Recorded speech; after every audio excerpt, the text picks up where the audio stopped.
Bismillahirrahmanirrahim. Assalamualaikum warahmatullahi wabarakatuh. Berita Al-Hijrah 25 Jamadil Awal 30 Disember bersama saya Nazira Syaringan dan berikut tajuk utama malam ini.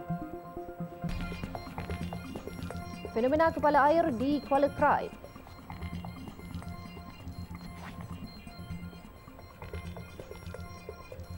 Juga Terengganu mula dilanda banjir gelombang ketiga.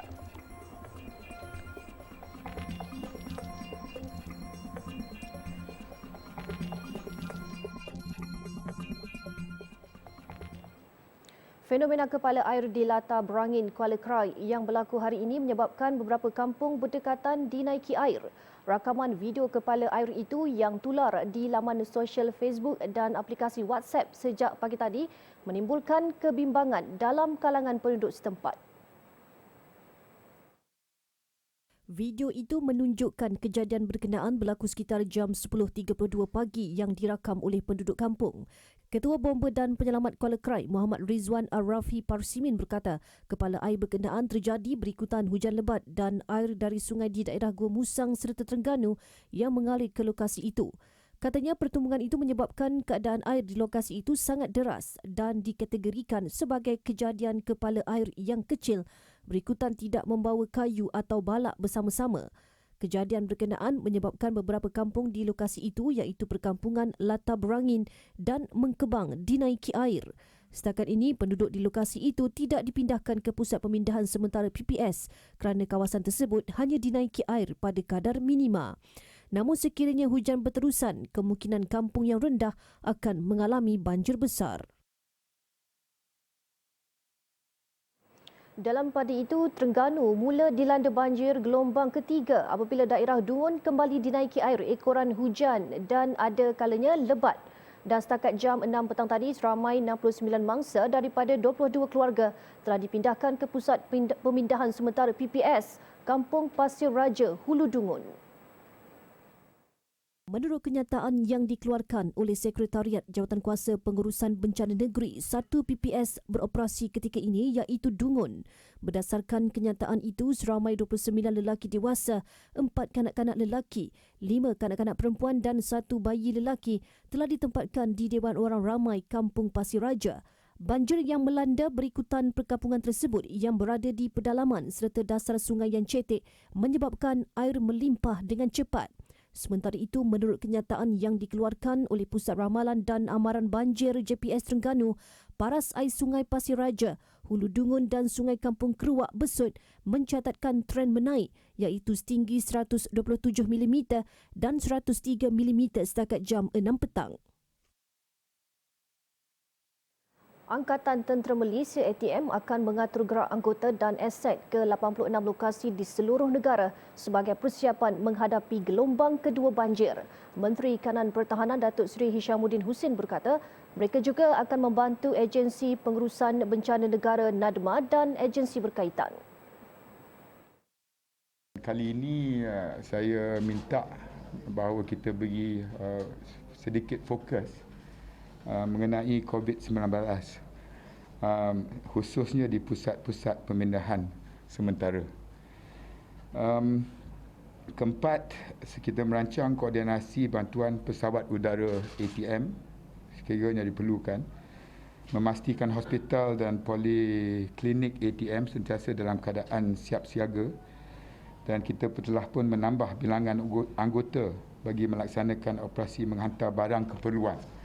Satu batalion juga sentiasa diletakkan dalam keadaan bersiap siaga di setiap negeri yang dijangka banjir untuk digerakkan ke lokasi.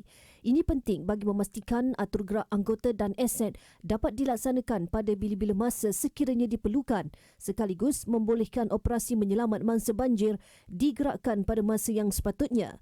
Beliau berkata demikian selepas mengadakan lawatan kerja dan tinjauan di markas Brigade ke-8 Infanteri Malaysia di Pengkalan Cepa Kota Baru siang tadi.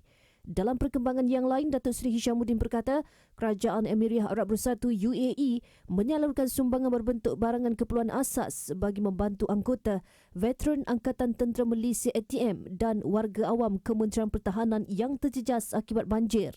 Bantuan berkenaan akan diagihkan kepada 775 keluarga, membabitkan lebih 3,000 mangsa di seluruh negara. Sementara itu, Ketua Setiausaha Negara Tan Sri Muhammad Zuki Ali memaklumkan mengambil pengalaman banjir pada gelombang pertama, Jawatan Kuasa Khas Pasca Banjir akan bergerak pantas dalam menyediakan bantuan, khususnya dalam usaha membawa keluar mangsa ke Pusat Pemindahan Sementara PPS. Jawatan kuasa itu juga akan memastikan dana wang ihsan diperuntukkan kerajaan disalurkan kepada mangsa banjir secepat mungkin. Kita berharap, kita berdoa jugalah mudah-mudahan gelombang kedua sekiranya berlaku ni kita telah cukup bersedia lah. Terutama sekali bagi saya lihat negeri di Pantai Timur ni memang dari segi kesiapsiagaan mereka dah ada pun. Mereka dah sering kali dilanda bencana banjir. Umpamanya hari ini apa yang berlaku di Jeli selepas pada berlaku ni pusat PPS telah segera diwujudkan di arah Jeli. Selain itu, fokus turut diberikan dalam membersihkan sampah sarap di kawasan banjir melalui penyediaan stesen pemindahan sementara bagi mengalihkan sampah dengan kerjasama KASA. Beliau berkata demikian dalam sidang media selepas melawat Pusat Kawalan dan Ramalan Banjir Negeri di JPS Ampang. Tambah beliau, pusat kawalan itu berperanan memberi amaran banjir pada bencana 18 Disember lalu yang menyebabkan Selangor terjejas teruk. Jabatan Agama Islam Wilayah Persekutuan Jawi terima lebih 6,000 kilogram Al-Quran rosak akibat banjir untuk dilupuskan. Al-Quran itu kemudiannya diserahkan kepada Pusat Pelepasan Al-Quran Darul Kalam Radatul Sakinah Taman Selasih Kuala Lumpur. Ia diserahkan oleh individu pertubuhan bukan kerajaan NGO dan sekolah rendah agama yang terjejas dalam kejadian banjir, khususnya di Kuala Lumpur dan Selangor baru-baru ini. Jawi sedia membantu melupuskan Al-Quran yang rosak akibat banjir mengikut panduan syariat. Orang ramai yang mahu melupuskan Al-Quran yang rosak boleh menghubungi talian yang tertera. Perkhidmatan melupuskan Al-Quran rosak itu dilaksanakan secara percuma. Al-Quran yang diterima akan ditimbang terlebih dahulu sebelum helaiannya diceraikan dan seterusnya melalui proses merinci. Naskah itu kemudian dilupuskan dalam relung pembakaran. Selain Jawi, Perbadanan Pengurusan Sistem Pepejal dan Pembersihan Awam SW Corp Wilayah Persekutuan turut menyediakan kutipan khas Al-Quran rosak untuk dilupuskan. Kutipan khas itu akan dilakukan di masjid dan surau bermula 1 Januari depan khusus bagi penduduk di Kuala Lumpur, Putrajaya dan Selangor. Masih tidak mampu beroperasi sepenuhnya meskipun sudah masuk minggu kedua pasca banjir selain perlu menampung kerugian puluhan hingga ratusan ribu ringgit. Itu antara cabaran yang terpaksa ditanggung pengusaha-pengusaha bengkel di Taman Seri Muda Shah Alam. Hadiza Faisal yang meninjau keadaan di sana ada laporannya. Menurut pengusaha bengkel Aksyah Bumi Putra Workshop One Stop Center Syahrin Masri, dia terpaksa menggunakan duit simpanan sendiri untuk memulakan operasi bengkel meskipun tidak mampu untuk menampung keseluruhan kos kerosakan alatan mesin membaiki kereta. Kos repair mesin pun mungkin ambil puluhan ribu lah. Kemudian kita punya spare part pun dah rosak. Anggaran spare part saja dalam 50,000. Masa kita buka dulu kita invest dalam 250,000. Jadi sekarang kita mungkin kena spend menghampiri 100,000 lah untuk jadikan balik seperti asal. Tambahnya lagi, meneruskan operasi bengkel merupakan satu keperluan dan tanggungjawab baginya untuk membantu penduduk setempat yang turut menjadi mangsa banjir dengan pemberian diskaun minimum bergantung kepada keadaan kenderaan. Selain menanggung kos pembaikan penuh buat 7 buah kereta pelanggan yang rosak akibat banjir pada hari kejadian, Syahrin dalam pada itu amat mengharapkan bantuan subsidi kos pembaikan mesin daripada pihak kerajaan agar dapat mengurangkan beban kerugian yang terpaksa ditanggung. Tapi macam peniaga bengkel macam kita tak bolehlah bantuan dalam skala yang kecil kan, sebab kita menanggung satu keluarga yang besar. Kerajaan tanggung subsidi untuk perbaikan ke, kita tanggung sedikit pun boleh. Harapan bantuan dari segi kewangan turut disuarakan pengusaha bengkel Intan Mayang Pro Service Seram Berhad Ahmad Ramzi Misnon. Sekarang ni dah masuk 2 minggu, 14 hari tak ada income. So memang untuk kita nak start off, kita perlukan modal lah. Daripada saya, kalau boleh bantuan-bantuan dari segi macam relief fund ke apa semua kan. Sebab tak semua, kita dah dengar daripada yang macam pinjaman daripada BSN semua kan. Tapi bukan semua ada kapasiti untuk meminjam. Ahmad Ramzi terpaksa menanggung kerugian lebih RM100,000 kesan daripada bah yang melanda Taman Sri Muda 18 Disember lalu. Sepanjang 50 tahun, banjir kali ini merupakan yang terburuk bagi Syahudi Sahid yang merupakan salah seorang mangsa banjir di Kampung Jawa Sungai Lui, Hulu Langat. Tidak cukup dengan dugaan ditimpa bencana itu, kerja-kerja pembersihan yang umpama tidak berkesudahan pula menjadi cabaran buatnya walaupun sudah masuk minggu kedua pasca bah. Menurut Syahudi, dia dan keluarga juga berdepan kerugian hampir RM70,000 dan tidak ada satu barangan rumah pun yang terselamat. Ini yang paling dahsyat lah.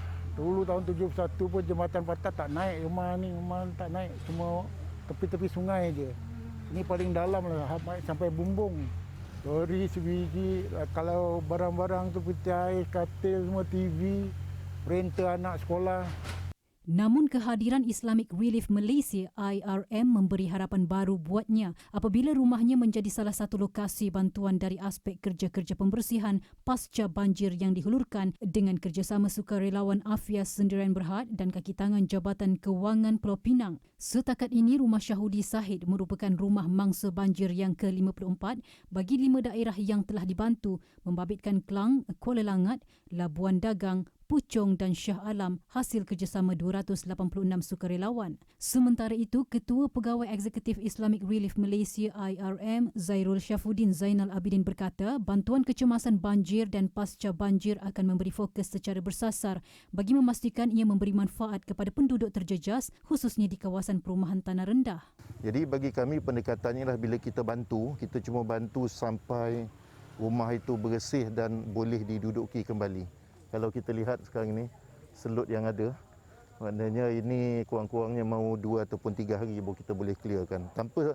Tanpa bantuan daripada sukarelawan, saya kira tuan rumah takkan sempatlah nak balik dan duduk di rumah dia dengan selesa.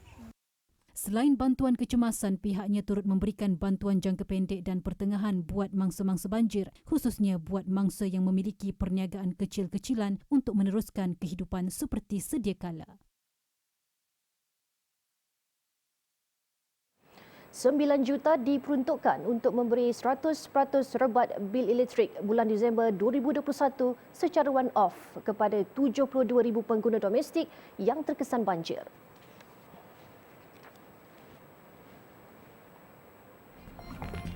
Berehat seketika selepas ni, teliti risiko Omicron sebelum buat keputusan.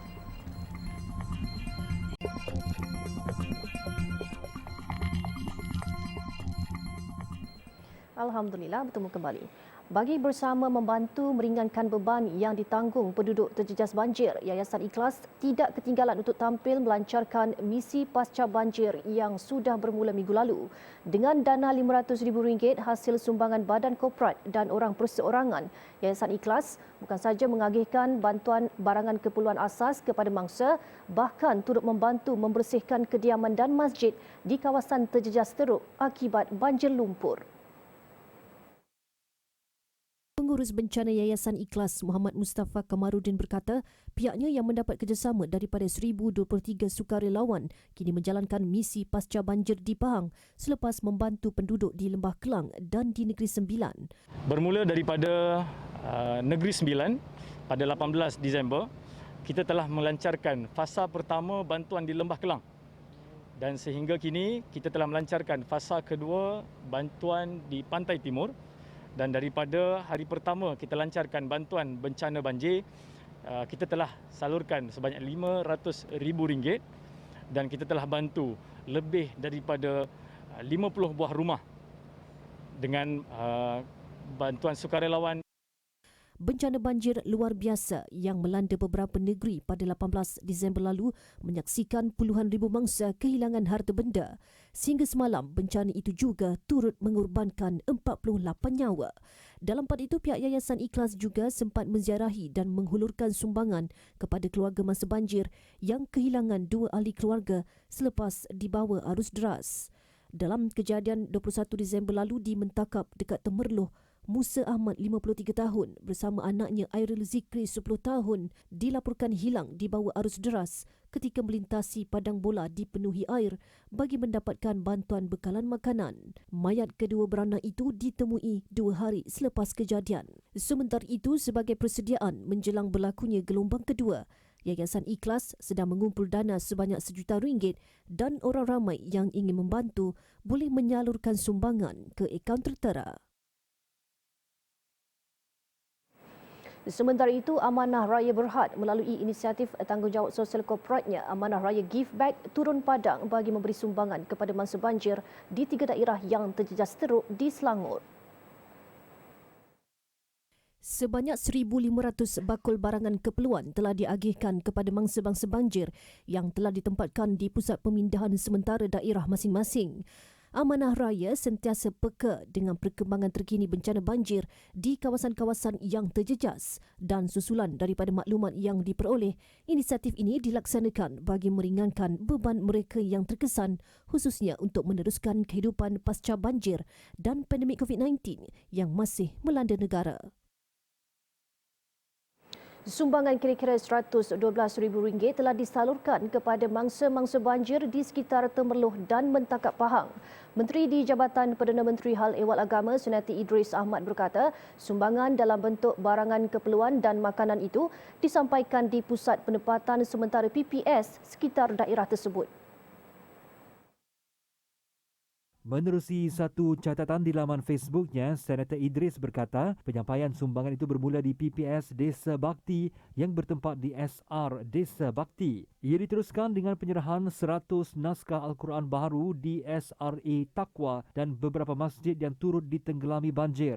Beliau dan pasukan sukarelawan Yadim dan Majlis Amal Islami Malaysia yang menaungi NGO Islam turun padang untuk misi mencuci dan membersihkan rumah mangsa banjir di sekitar Kampung Paya yang merupakan antara kampung paling teruk terjejas. Turut disediakan dapur rakyat Yadim untuk memenuhi keperluan makan minum penduduk sekitar yang terjejas. Sejak bencana banjir melanda beberapa negeri, 14 agensi di bawah Jabatan Perdana Menteri Hal Ehwal Agama telah digerakkan untuk membantu mangsa menerusi skuad Musaadah Keluarga Malaysia. Antaranya Majlis Agama Islam Wilayah Persekutuan Mawib yang membantu ratusan mangsa banjir di Kuala Lumpur, Pahang dan Negeri Sembilan menerusi program Sentuhan Kasih Mawib. Selain membantu 76 keluarga yang terjejas akibat tanah runtuh di Sungai Penchala, Ibu Negara. Manakala Yayasan Dakwah Islamiah Malaysia Yadim turut menggerakkan kesemua jentera dimilikinya untuk membantu mangsa banjir di Shah Alam, Kapar, Hulu Langat, Kuantan, Bukit Besi dan Bungun. Selain bantuan barangan keperluan, Dapur Rakyat Yadim juga beroperasi menyediakan makanan siap dimasak dihantar ke PPS. TV Al-Hijrah turut tidak ketinggalan membantu mangsa banjir menerusi kempen tanggungjawab sosial korporatnya Hijrah Prihatin.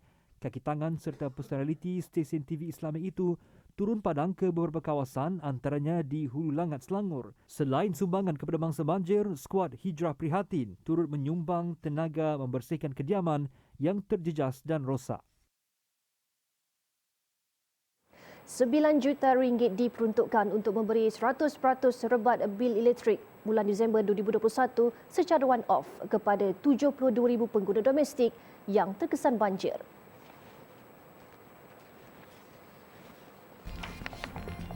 Penjarakan fizikal di Masjidil Haram dan Masjid Nabawi dilaksana semula. Bertemu kembali. Kerajaan akan meneliti risiko penularan varian Omicron di Arab Saudi sebelum membuat keputusan berkaitan penangguhan ibadah umrah. Menteri di Jabatan Perdana Menteri Hal Ehwal Agama Sunati Idris Ahmad berkata pihaknya akan mengadakan perbincangan dengan Kementerian Kesihatan serta Kementerian Pelancongan, Seni dan Budaya Motek berhubung penularan Omicron di negara tersebut sebelum membuat sebarang tindakan. Setakat ini kita akan dapat direction daripada Kementerian Kesihatan nanti, kita tengok macam mana. Dia umrah ni dia terletak di bawah Motek, bukan bawah bahagian hak agama. Dia Motek sendirilah, Motek dengan apa Kementerian Kesihatan, dan saya sendiri pun kita bincang juga dengan pihak Kementerian Kesihatan. Beliau berkata demikian ketika menghadiri majlis perjumpaan bersama 40 Tuan Guru Pondok Negeri Kedah di Madrasah Ar-Rahmaniyah Pondok Tuan Guru Haji Saleh dekat Sik. Mengulas lanjut, Idris berkata buat waktu ini umat Islam yang mahu menunaikan ibadah berkenaan supaya mematuhi SOP yang ditetapkan oleh Kerajaan Arab Saudi dan KKM sepanjang berada di Tanah Suci. Pada masa sama, pihaknya juga mengharapkan kerjasama daripada jemaah yang baru pulang menunaikan umrah mematuhi tempoh kuarantin kendiri bagi mengekang penularan COVID-19. Selalu Menteri Kesihatan Khairy Jamaluddin memberitahu kerajaan mungkin menangguhkan ibadah umrah jika situasi penularan varian Omicron di Arab Saudi meningkat dan jangkitan dalam kalangan jemaah tempatan berada pada tahap membimbangkan. Arab Saudi laksana semula penjarakan fizikal di Masjidil Haram dan Masjid Nabawi. Malah, ia mewajibkan semula pemakaian pelitup muka. Pihak berkuasa Arab Saudi memutuskan untuk melaksanakan semula langkah-langkah penjarakan fizikal dalam kalangan jemaah umrah dengan menjarakkan sejadah dan semasa melakukan tawaf bagi menjaga kesihatan dan keselamatan jemaah. Ia juga menyeru semua jemaah dan pekerja di dua masjid suci untuk mematuhi langkah berjaga-jaga dengan memakai pelitup muka dan menjaga penjarakan fizikal. Mereka turut diarah mematuhi masa untuk masuk ke dalam masjid sebagaimana ditetapkan dalam permit umrah dan solat yang dikeluarkan oleh aplikasi Itmarna dan Tawakkalna. Ia dilakukan sebagai langkah baharu untuk membendung penularan varian Omicron serta lonjakan kes harian COVID-19 di negara itu. Ahli Parlimen Jordan saling bertumbuk selepas perbincangan mengenai pindaan perlembagaan yang akan memberikan hak yang lebih besar kepada wanita menjadi panas. Mereka juga melemparkan kata-kata ugutan serta penghinaan antara satu sama lain. Speaker Parlimen terpaksa meninggikan suaranya untuk menguruskan situasi tersebut. Pergaduhan tercetus antara Ahli Parlimen Konservatif Hassan Riyati dan Syari Udwan selepas mereka saling menghina antara satu sama lain selain membuat kenyataan menghina agama. Beberapa Ahli Parlimen lain kemudiannya terkandas apabila berlakunya insiden tolak-menolak. Pergaduhan itu berlaku ketika kesemua ahli parlimen sedang bersedia untuk membahaskan perubahan dalam perlembagaan untuk menangani isu feminisme dan lelaki. Wanita Jordan ketika ini menikmati hak yang sama rata berkaitan penjagaan kesihatan, pendidikan, penyertaan politik dan pekerjaan, namun tidak diberikan hak yang sama berkaitan dengan kewarganegaraan seperti lelaki.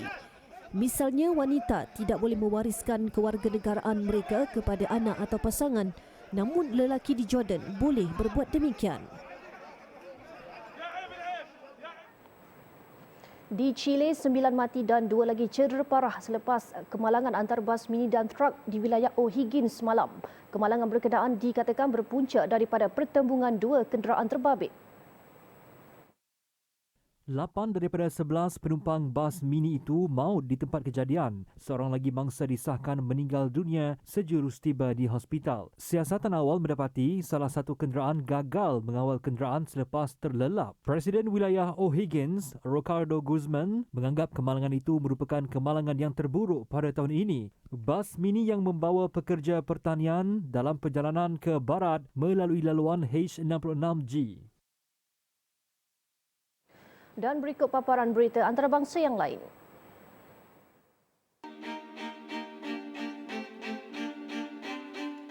Salji setebal 202.1 inci di Tasik Tahoe, California yang direkodkan sepanjang Disember menyebabkan lebuh raya utama di kawasan itu terpaksa ditutup. Kemunculan salji di kawasan berkenaan berjaya dirakam Universiti California dan melaporkan ketebalan salji kali ini berjaya memecah rekod 50 tahun lepas iaitu 179 inci. Di Indonesia, pihak berkuasa tempatan akan membantu membaiki bot Rohingya yang rosak. Dalam masa sama, tidak membenarkan pelarian itu mencari perlindungan di negara mereka. Pelarian Rohingya berkenaan dilapor berada di laut selama 28 hari dan seorang daripadanya telah meninggal dunia.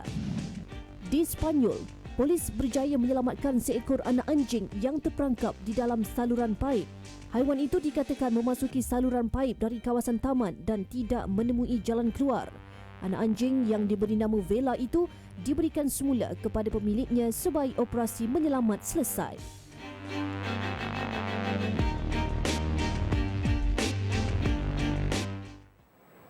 Musim sejuk di Palestin, Syria dan Yaman sudah memasuki fasa kemuncak. Salji dan angin sejuk yang melanda setiap kemah nipis mereka di sana tidak mampu menghangatkan badan mereka. Jika keadaan ini berterusan, bukan sekadar penyakit, bahkan kematian menanti mereka di sana. Apakah usaha kita untuk membantu mereka? Ayuh zahirkan solidariti kita terhadap warga Palestin, Syria dan Yaman yang bakal bertemu dengan musim sejuk dengan menyalurkan sumbangan melalui kempen bantuan musim sejuk. Layari laman sesawang www.jommenyumbang.com untuk menyalurkan sumbangan. Bangkit, berjuang bersama.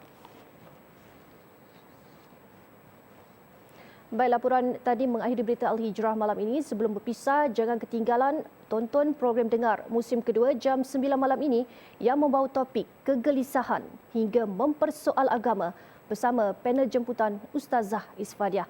Dan jangan lupa layari alhijrahnews.com untuk lagi laporan-laporan menarik dan artikel eksklusif. Saya Nazira Syaringat. Assalamualaikum dan selamat malam.